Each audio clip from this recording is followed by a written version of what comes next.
जब सूरज अस्त हो रहा होता है, तब हल्की हल्की संध्या से उत्पन्न होती है और चारों तरफ शांत वातावरण जैसा एक अंधेरा सा छा जाता है।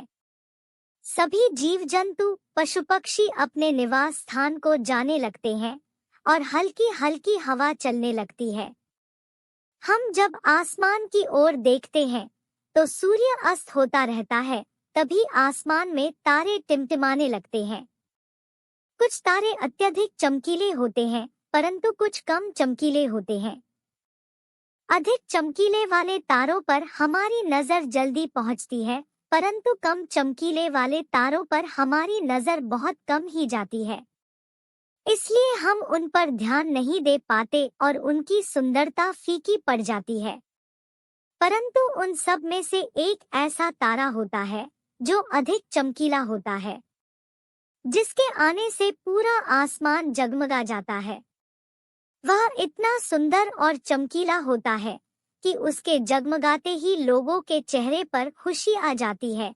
उसे हम स्वाति नक्षत्र के नाम से जानते हैं। अत्यधिक चमकीला और सुंदर होता है, जिसके आने से लोग खुश हो जाते हैं। इसीलिए बाकी के नक्षत्र स्वाति नक्षत्र से ईर्ष्या करते हैं और अपनी इस ईर्ष्या की कथा को श्री नारद मुनि को बताते हैं।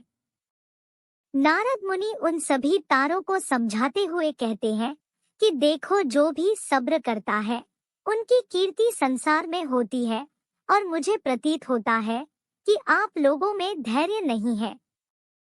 इसीलिए आप लोग संध्या काल में होते ही तुरंत जगमगाने लगते हैं। लेकिन स्वाति नक्षत्र अत्यधिक समय के बाद आसमान में निकट आता है, तभी उसकी प्रतिस्पर्धा इतनी अधिक होती है। तभी सभी लोग के चेहरे पर मुस्कान आती।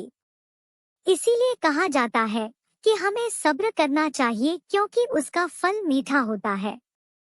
यदि तुम देर में आसमान में टिमटिमाते होते तो तुम्हारा भी महत्व होगा और तुम्हें भी लोग अलग नाम से जानेंगे। नारद मुनि द्वारा समझाई गई बात सभी तारों को समझ में आ गई।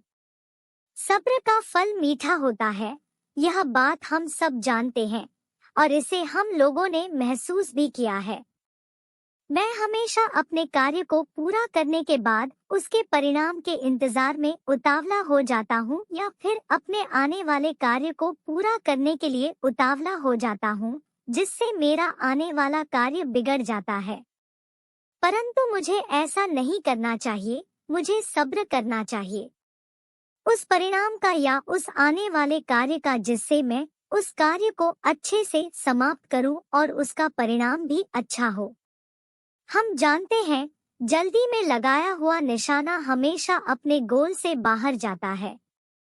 हमें धैर्य पूर्वक उस निशाने को भेजना चाहिए, तभी हमें जीवन में सफलता मिलेगी। हमें किसी भी कार्य को धैर्य पूर्वक करना चाहिए, तभी सफलता के दरवाजे खुलते हैं। धैर्य ही ऐसा शस्त्र है जो विकट परिस्थितियों में मनुष्य के मस्तिष्क का संतुलन बनाए रख सकता है और उसको आगे आने वाली चुनौतियों को से निपटने के लिए नए मार्ग को बतला सकता है। बड़े बड़े महात्मा और महापुरुषों के द्वारा भी बताया गया है कि हमें भी किसी कार्य में सफलता पानी है तो उसे चिंता मुक्त होकर करना चाहिए और सब्र रखना चाहिए। परिणाम की सफलता अवश्य मिलेगी।